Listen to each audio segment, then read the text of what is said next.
Hello everyone, hello Dr. Michael Laitman. Hello.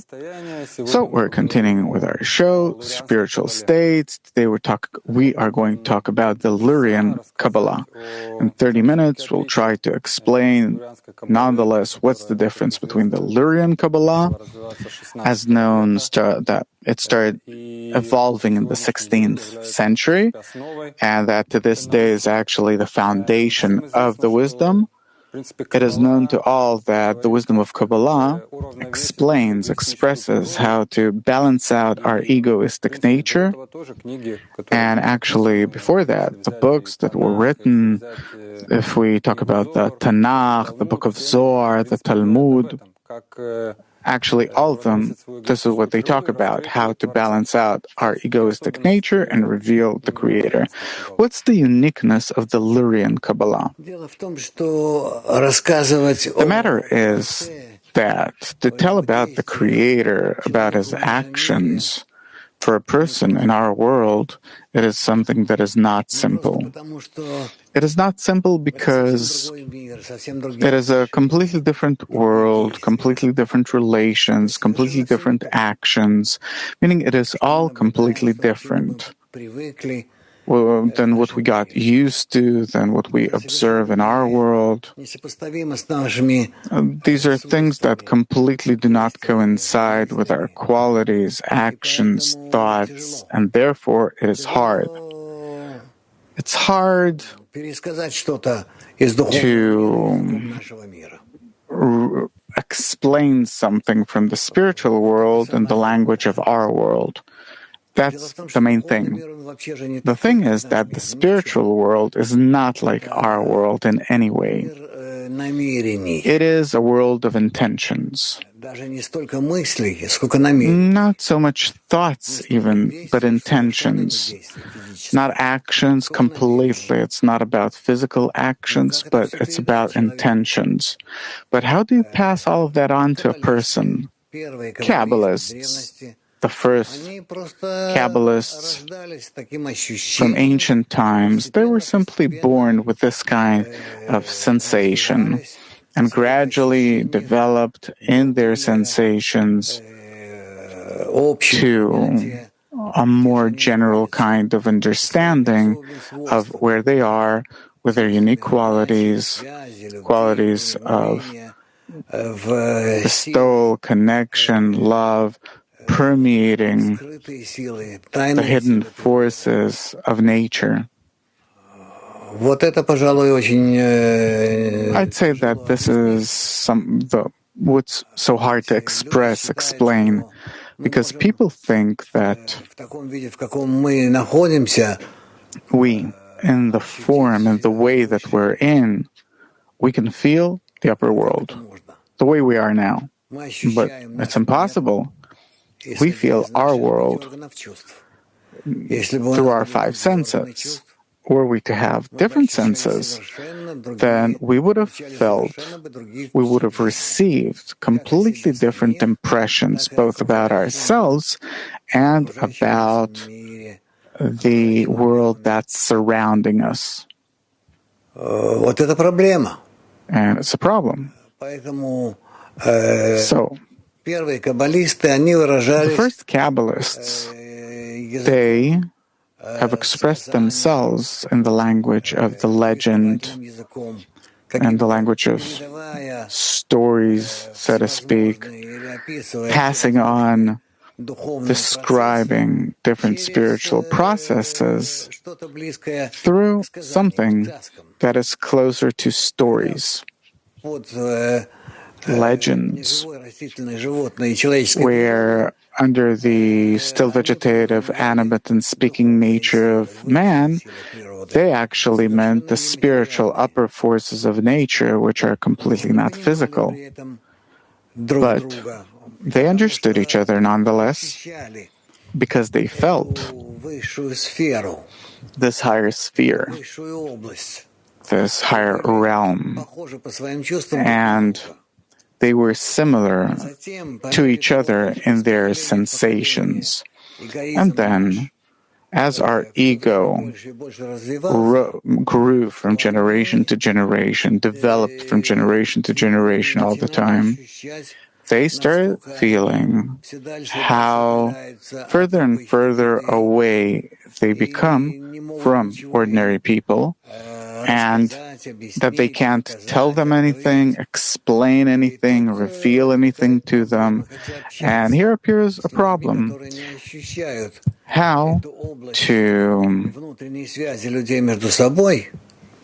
How to connect to people that don't feel this inner sensation between themselves that's called the spiritual world, the upper world, but feel the connection between people only in a limited fashion in our five senses.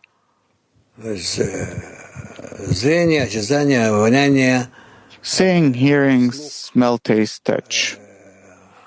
Что там еще не сказал? В общем, есть проблема. So there's a problem in this case, how to pass this knowledge on. They didn't really pass it on. They only found those similar to themselves, those that feel through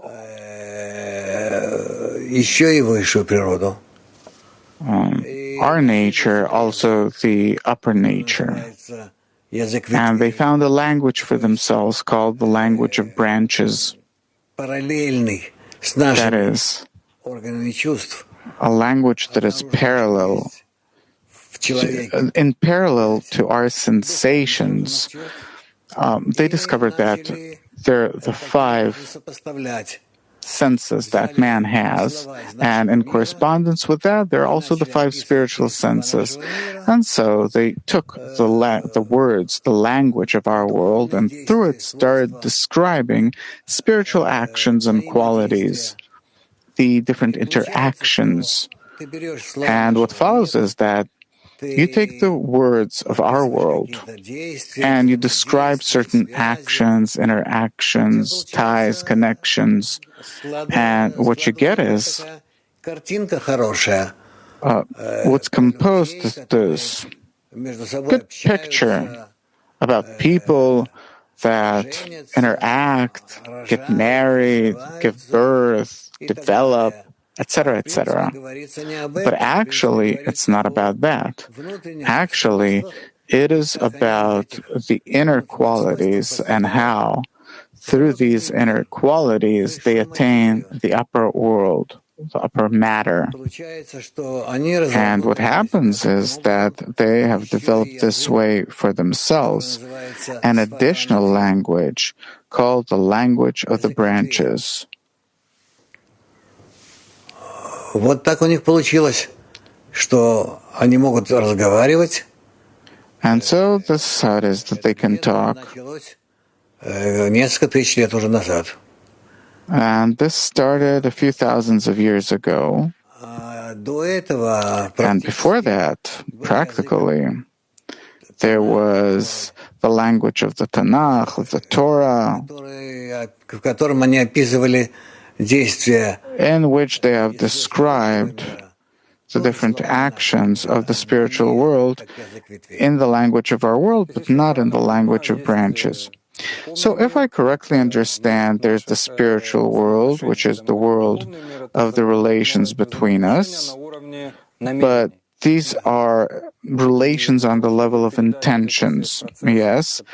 And in order to pass on all these processes that a person feels in the spiritual world, they have invented a language, the language of branches, and they see the results in our world. They take words from our world and explain spiritual processes. Yes, that was the method. What did the Ari do then? The Ari this is a great, not even man, but soul, great soul that was able to attain the depth of creation.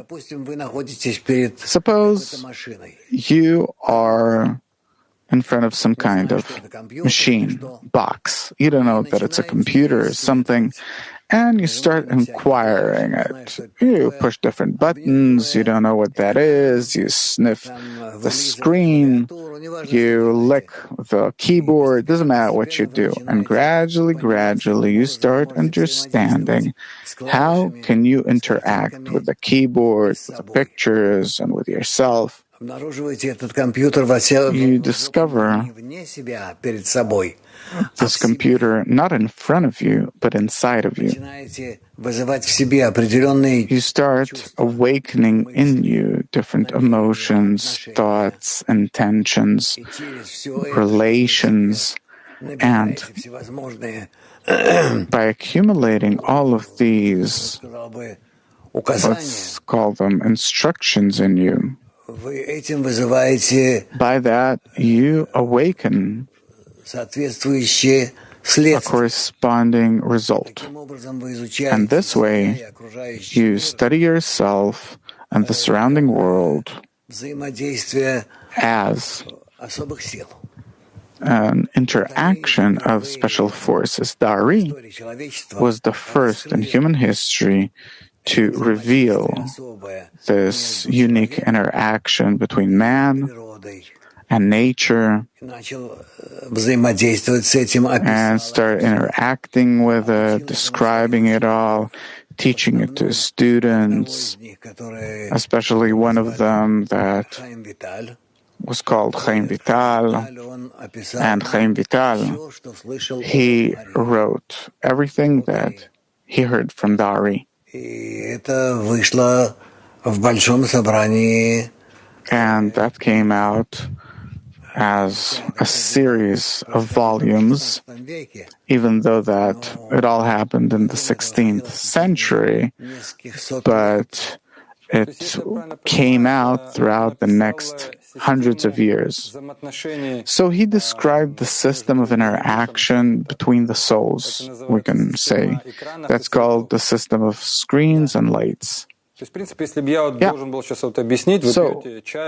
if I needed to explain something, suppose you're drinking tea, if I needed to explain to someone what I feel, what emotions happen in me when this fluid enters me, and in relation to other people too, there need to be some kind of criteria, meaning you describe all these things that previously weren't describing. The language was new, and the system itself was new. The system, the approach, everything was new. The Ari simply made a revolution in attainment, in the attainment of the one upper force of nature that controls everything, that we can interact with, reveal, understand. So suppose I have some kind of desire, you have some kind of desire. He described the connection. How can my desires interact with yours? How can my fulfillments interact with yours, other people, etc., etc.? Meaning he described, he described the laws of commutation between man and the only upper guiding force in the world. I heard you many times say that before him all Kabbalists described the system of the attainment of the Creator from the side of the light and he from the side of the desire. Meaning what? Because they felt what goes on with them. And he, aside from that feeling, also discovered the reason for these sensations. That's the main thing. And therefore, after the Ari, studying him, following his method in life, we can develop such qualities in us that will allow us to reveal the world, not simply to be impressed by it passively, but to be active. You're also saying that this language is called the system of screens. A screen, you say that it's an anti-egoistic quality, where a person can perform a certain action without taking into account his personal interests. Yeah. So this system of screens, what is it about? How is it? The system of screens is in that a person can connect with the upper force, rising above his corporeal nature. Our corporeal nature is very simple. It is our ego that exists in everyone, forcing us to carry out certain actions that are called the desire to receive pleasure. It seems to us that it is to our benefit, but really it's not. It seems that it's for us, but it's not that it's for us. But when we act egoistically for our own benefit, we as if fulfill ourselves, we feel satisfied, and this is our nature. There is an inverted, there's the opposite, not to be engaged in self-gratification, fulfilling yourself, but to make an effort in order to fulfill not yourself, but others. And this is very non-simple. And a person can't do it, but trying to do it, he starts feeling that there's a second part that is counter to our world, the other half of nature, like a mirror, so to speak, a reflection. And if we will start gradually taking this quality of bestow, love for others, that which is the opposite of our ego, if we start gradually developing it in ourselves, then we will be able to start feeling this inverted opposite world. It exists next to us, but we don't feel it, because we don't have these qualities. All of our qualities are egoistic, meaning they limit us. Yeah. They restrict us in these qualities of ours. And a screen allows you to look at reality objectively. Yeah, and the Ari was the first to describe the qualities of the screen and in what way can we build the screen inside of us, these anti-egoistic qualities, to develop them in us and to start feeling not the world that we feel in the ego, but outside of the ego. Therefore, it's called meaning a world that isn't distorted by my egoistic sensations. Yeah. Okay, I want to understand the system itself, because we have many movies about the Ari, many things that we can read about, the history of things, but I want to ask about the method. You said that a few thousands of years ago, the method was that a person needed to really suffer and justify the upper force, and then he would have been able to achieve this kind of interaction with the Creator, to reveal Him through great suffering. Yeah. And from the time of the Ari, then you can develop the screen. You don't need to suffer anymore, because the ego that has grown, this kind of method no longer works for it. With the help of the books, with the help of the method of the Ari, was it possible to achieve a quality which is opposite to the ego of love and bestowal, and through that to start feeling the opposite quality of nature? Bala Sulam continues and writes that there are all the lights, screens, names, 10 sfirot, interactions between them, and when a person reads it all and doesn't understand it, he draws upon himself some kind of surrounding light that starts building this screen in him, and gradually through that screen a person starts connecting with the upper world. That's the method that they reinvented that didn't exist before? Yeah, meaning before there was the method of suffering. Were there any other kinds of methods? No, especially as it says, drink little bread, drink little water, eat a little bread, lay on the ground, etc., meaning by way of suffering.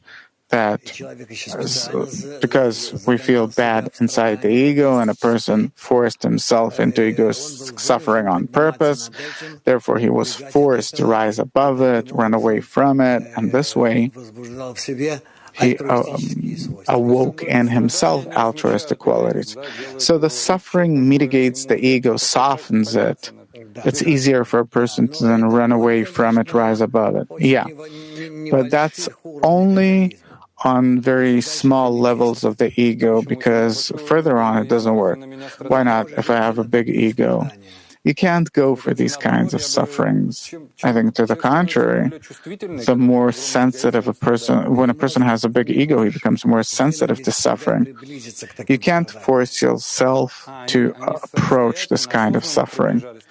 They consciously came closer. Of course. Therefore it says, lay on the ground, sleep on the ground, eat bread, drink water, and study Kabbalah all the time, and then you can succeed. But there's a limit to the measure of suffering that a person can take upon himself against himself. It's not just to take yourself and chop yourself up into pieces, but it means that this way he needs to live his life. Further, Bala Sulam writes,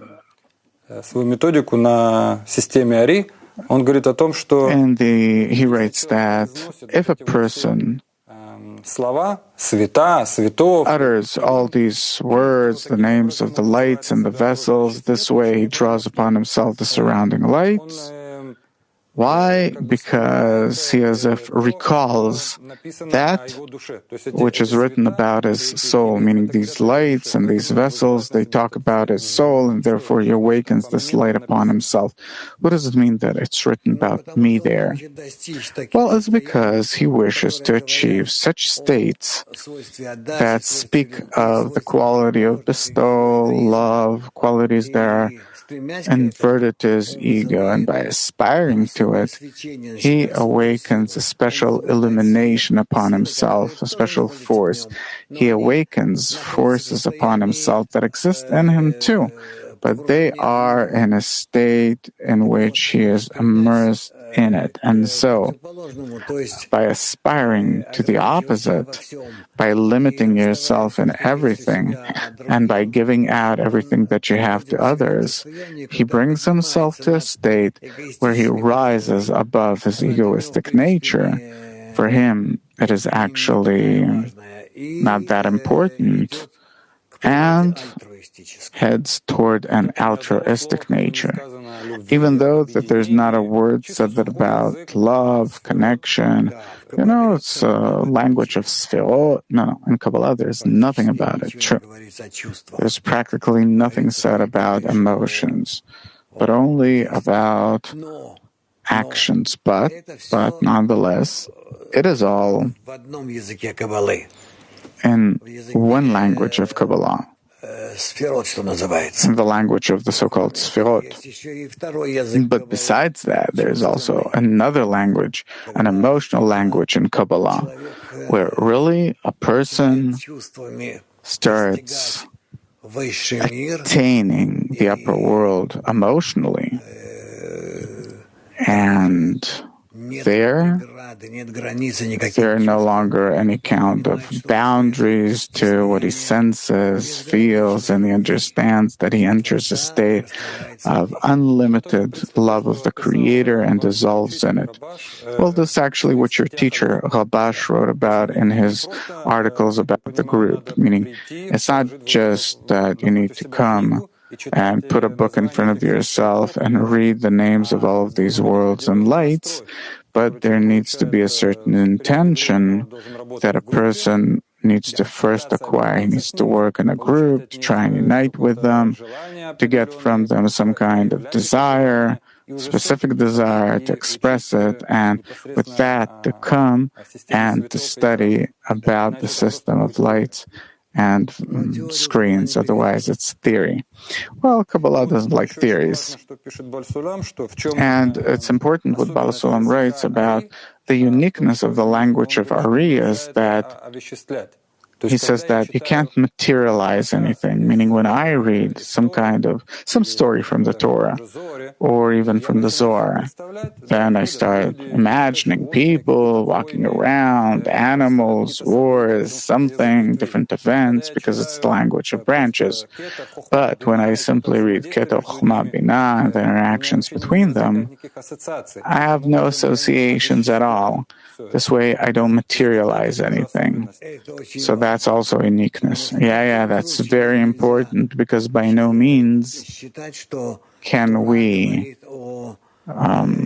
consider the Torah talking about our world. It speaks only about man's inner world, and therefore, necessarily, we need to convey everything that we read to internalize it, that it's happening inside of us, and by no means to imagine that we see our world and everything that goes on in it like in a theater. So to sum up, the uniqueness of the method of the Ari compared to the method that existed thousands of years before him is, first of all, the language itself that did not allow to materialize what was written, and the second thing is the method itself, where you awaken a light upon yourself that builds the screen in you and objectively allows you to attain the upper world. Yes, and not through suffering like before. Yes, that's the uniqueness. Absolutely true. Okay, so maybe last question. Baal Sulam, he talks about when the Ari wrote the book of the Tree of Life, well, he himself didn't write about it. He spoke, and his student wrote it all down, but he says that it's the same as the giving of the Torah on Mount Sinai. Yeah, and in importance, that's how Baal Sulam sees it. So I can imagine what the Torah is for mankind, because all religions, cultures, science, everything's based on we can imagine the life that we would have without the Torah. Art, culture, the relations between us, etc., it's all based on the Torah. So 500 years ago, the Tree of Life was written. It was published, suppose 200 years ago. And I don't know, there are no results. No one knows about it. It will all become revealed in the future, in a few hundreds of years. Yes, it needs to become revealed in the future, and let's hope that it will become revealed in our time too. Meaning that it will become the foundation of our culture of mankind, the basis of life, not culture, the foundation of human life. Okay, our time's up. Thank you very much. Till next time, all the best.